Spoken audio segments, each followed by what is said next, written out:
Today, I'll show you how to install APK files or apps from unknown sources on your OnePlus Nord CE6 or CE6 5G. Now, these are apps that you will normally find in your Google Play Store. Now, the first thing you need to do is ensure that you have that APK file on your phone, and you can have it sent to you via WhatsApp. You can download it on a website. Someone can send it to you via Bluetooth. Whatever way, ensure it's on your phone. And once you make sure of that, simply navigate to where that file is saved. For me, it's in the My Files app. And then I'll navigate to the APK section, and I should be able to see my APK right here.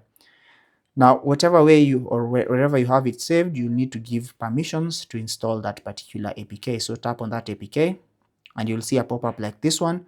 For me, because it's in the My Files app, I'll need to give My Files the permissions to install this APK file.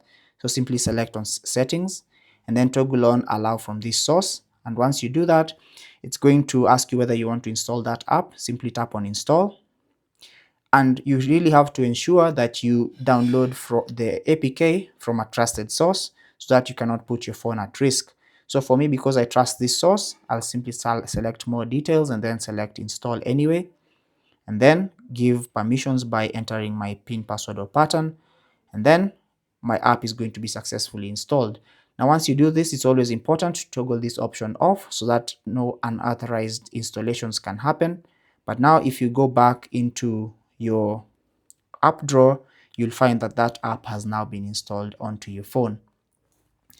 Now, if you want to access or if you want to give permissions to any other app to install APKs, simply go into Settings, and then you want to scroll down all the way down, or scroll down and find Security and Privacy. Scroll down once again and find More Security and Privacy, and then select Installation Sources. And here you should find all the installation sources that are possible to install those apps from, and you can toggle on those particular installation sources depending on where you got that particular APK from. I hope this was useful. If it was, leave a like and subscribe to the channel. If you have any questions, leave them down below and we'll get back to you. Until the next video, take care and God bless.